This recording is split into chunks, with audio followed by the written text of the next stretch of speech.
Welcome to IMPS classes. हम लोग अध्याय 1 वास्तविक संख्याएं पढ़ रहे हैं। अभी तक हम लोगों ने 1.1 प्रश्नावली तक पहुंच गए हैं।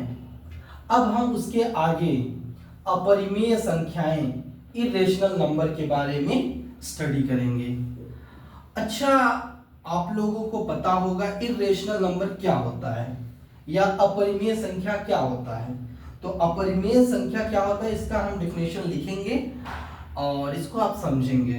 ओके, तो इरेशनल नंबर या फिर अपरिमेय संख्याएं क्या होती हैं?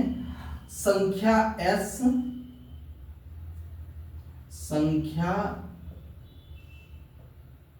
S अपरिमेय संख्या कहलाएगी यदि अपरिमेय संख्या कहलाएगी या फिर कह सकते हैं कहलाती है यदि उसे P/Q मतलब P/Q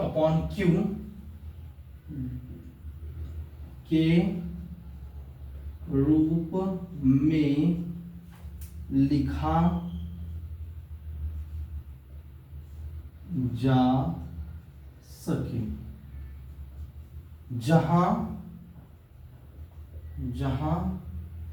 Q does not equal to 0 है। ठीक है, तो अपरिमेय संख्या किसे कहते हैं? अगर अपरिमेय संख्या यस को हम अपरिमेय संख्या कहेंगे जब उसे हम P/Q के रूप में लिख सकें और जहां Q 0 के बराबर ना हो।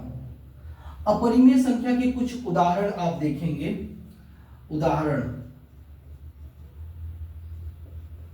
उदाहरण में जैसे कि आप कर्ली में 2 लिख सकते हैं, कर्ली में 3 लिख सकते हैं, कर्ली में 5 लिख सकते हैं, 2 माइनस कर्ली में 3 लिख सकते हैं।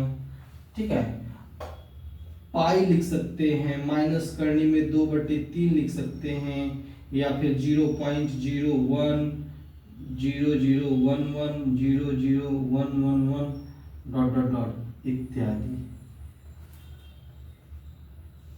ओके स्टूडेंट्स, तो हमें आशा है कि आपको अपरिमेय संख्याएं समझ में आ गई होंगी। अपरिमेय संख्याएं क्या होती हैं? अपरिमेय संख्याएं S, अगर हम उसको S से डिनोट करें तो उसे P/Q के रूप में लिख सकते हैं और Q 0 के बराबर नहीं होना चाहिए। ओके, तो इस तरीके से हम लोगों ने अपरिमेय संख्या के बारे में अभी हम लोगों ने अपरिमेय संख्या समझ लिया, अपरिमेय संख्याएं किसे कहते हैं। अब हम उसके आगे एक प्रमेय है 1.1, वो क्या कहता है और इसकी उत्पत्ति कैसे होगी इसको हम सीखेंगे। तो प्रमेय 1.2 क्या कहता है कि मान लीजिए P एक अभाज्य संख्या है। ठीक है ना, P एक अभाज्य संख्या है। यदि P A² को विभाजित करती है तो P A को भी विभाजित करेगी, जहां एक धनात्मक पूर्णांक है। तो आप इसकी उत्पत्ति कैसे लिखेंगे इसको देखिएगा। ठीक है, इसकी उत्पत्ति देखिएगा। माना A का गुणनखंड,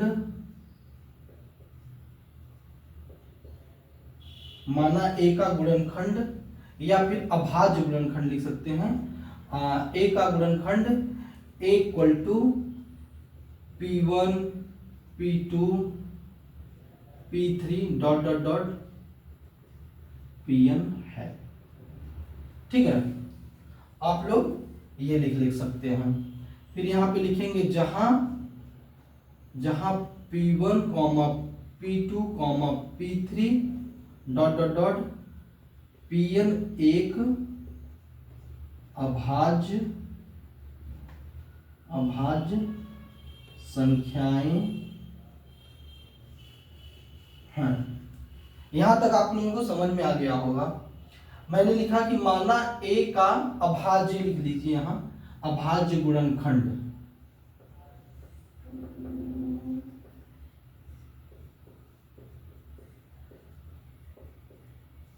अभाज्य गुणनखंड a का अभाज्य गुणनखंड मैंने क्या लिखा, p1 p2 p3 dot dot dot pn है। और जहां p1 p2 p3 क्या है, डॉट डॉट डॉट pn एक अभाज्य संख्याएं हैं। अब क्या करेंगे हम, दो ये वाला लिखेंगे a इक्वल टू क्या है, p1 dot p2 dot p3 dot dot dot pn। यहां तक समझ में आ गया होगा। ओके, अब दोनों तरफ स्क्वायर कर दीजिए।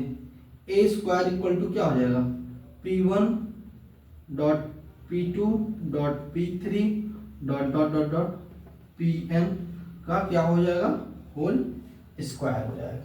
ठीक है, तो इसको आप लिखेंगे a स्क्वायर बराबर p1 square dot p2 square dot p3 square dot dot dot pn square.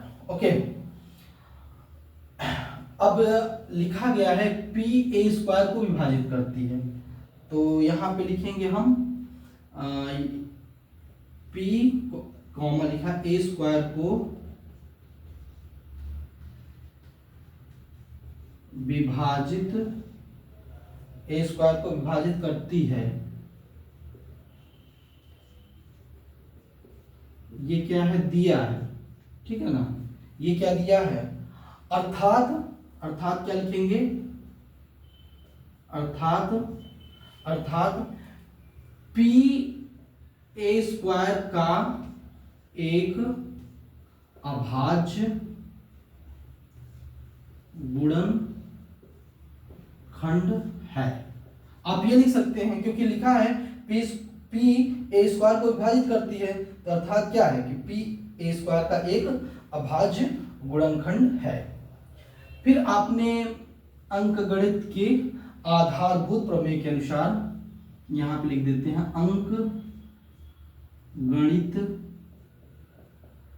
के आधारभूत प्रमेय से आप क्या लिख सकते हैं, ये लिख सकते हैं a स्क्वायर के अभाज्य गुणनखंड में केवल a स्क्वायर के अभाज्य गुणनखंड में केवल p1 p2 p3 dot dot dot pn आएगा। ठीक है, या pn है। ठीक है, यहां तक समझ में आया। फिर आप क्या लिख देंगे, a equal to p1 p2 p3 dot dot dot pn है। अतः इसलिए कह सकते हैं, इसलिए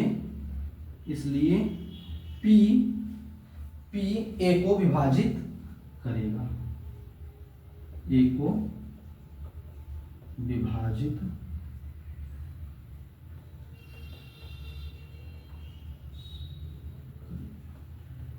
ठीक है। तो आई होप यहां तक आपको समझ में आ गया होगा। फिर से आप लोग एक बार ध्यान से समझिएगा।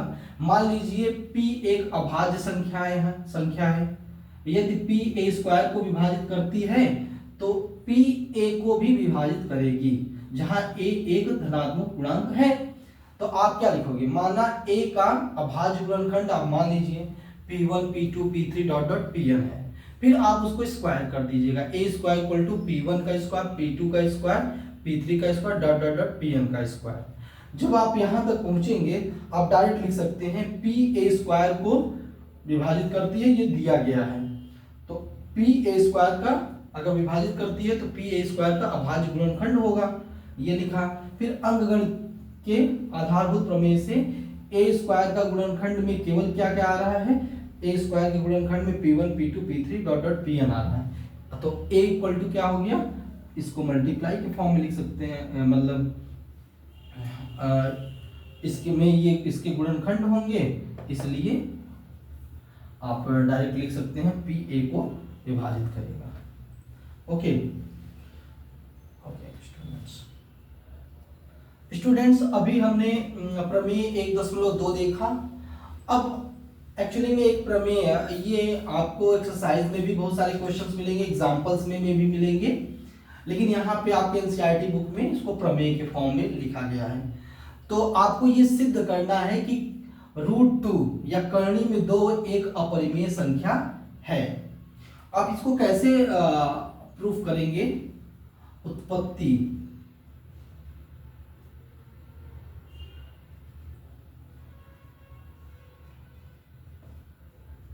उत्पत्ति कैसे करेंगे? आप इसको जो मेथड हम बता रहे हैं इसको स्टेप बाय स्टेप समझेंगे और इसी को बार बार प्रैक्टिस करेंगे। एक्चुअली में ये अलजेब्रा का थोड़ा सा थ्योरेटिकल पार्ट है, इसलिए थोड़ा इसको स्टेटमेंट वाइज लिखना होता है। तो आप देखिएगा इसमें कैसे लिखेंगे, करणी में 2 एक अपरिमेय संख्या है, इसको कैसे हम प्रूफ करेंगे कि हाँ ये अपरिमेय संख्या है। तो ऐसे मानेंगे कि माना करणी में 2 एक परिमेय संख्या है। आप परिमेय इसको मान लीजिए, परिमेय संख्या है, ठीक है ना, ये आपने मान लिया। तो इसको आप लिखोगे अर्थात इसको P बाई क्यू के फॉर्म में लिख सकते हैं। तो करणी में 2 equal to R by S, जहां S does not equal to 0 है। यहां तक समझ में आया? फिर हम क्या लिखेंगे कि आप यहां पे ऐसे लिखेंगे कि R कामा S में 1 के अतिरिक्त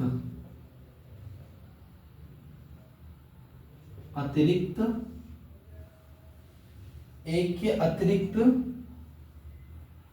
ठीक है, एक के अतिरिक्त कोई उभयनिष्ठ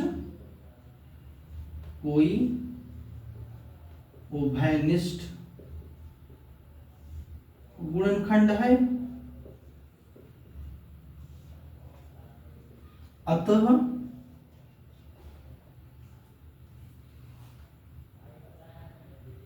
उभयनिष्ठ गुणनखंड से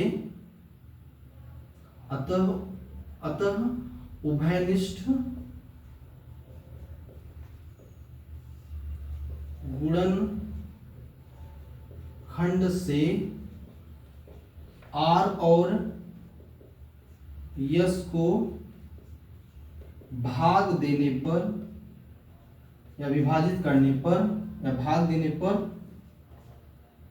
A और B प्राप्त होता है।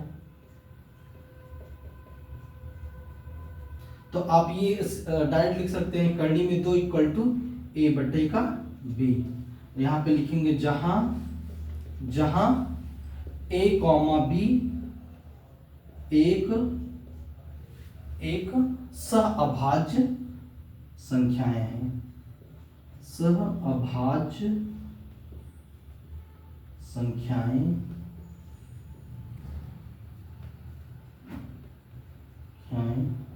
हैं। आप ये लिख दीजिए।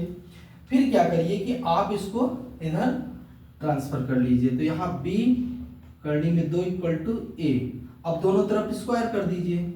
B स्क्वायर करणी में 2 का square equal to A square, तो ये क्या हो जाएगा B स्क्वायर, यहाँ पे 2 इक्वल टू A स्क्वायर। तो यहाँ पे लिख सकते हैं A स्क्वायर बराबर 2 B स्क्वायर। इसको एक रिलेशन एक कर दीजिए। अब आप देख रहे हैं कि A स्क्वायर बराबर क्या है, 2B स्क्वायर। अर्थात आप क्या कर सकते हैं कि अतः आप लिख सकते हैं 2A स्क्वायर को, यहां से दिख रहा है कि A स्क्वायर को विभाजित करती है।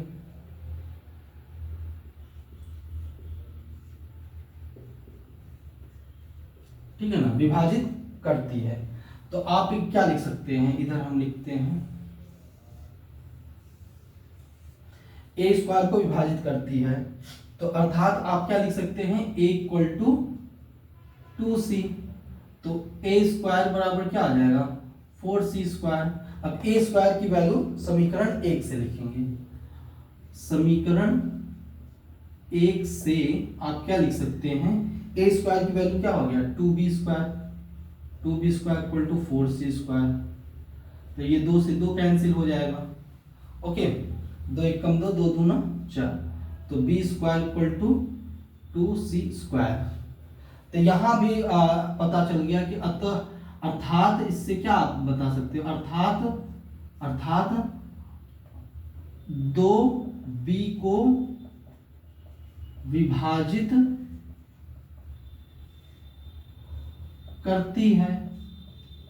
जब दो यहां पे देखिएगा 2a को, सॉरी यहां लिखना था, 2a को विभाजित करती है, 2b को विभाजित करती है। तो हमने जो माना था कि a और 2 क्या है सहअभाज्य संख्या है, ये तो गलत हो गया। तो आप लिख देंगे अतः a, b सहअभाज्य संख्याएं नहीं होंगी, सहअभाज्य संख्याएं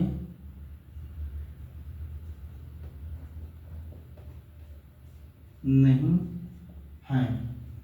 अतः जो हमने माना था कि करणी में 2 एक परिमेय संख्या है, तो आप लिख सकते हैं अतः करणी में 2 एक अपरिमेय संख्या है।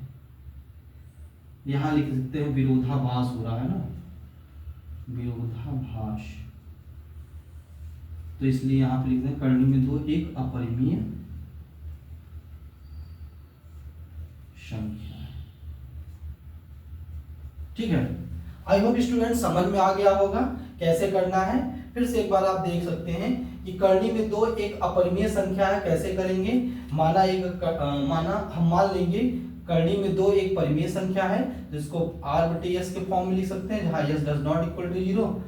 ठीक है, तो फिर ये एक के अतिरिक्त कोई उभयनिष्ठ गुणनखंड है मान लिया कोई, तो उससे भाग देंगे तो हमको a मिलेगा और b, और उसके अनुसार हम सॉल्व कर सकते हैं इस तरीके से। ओके।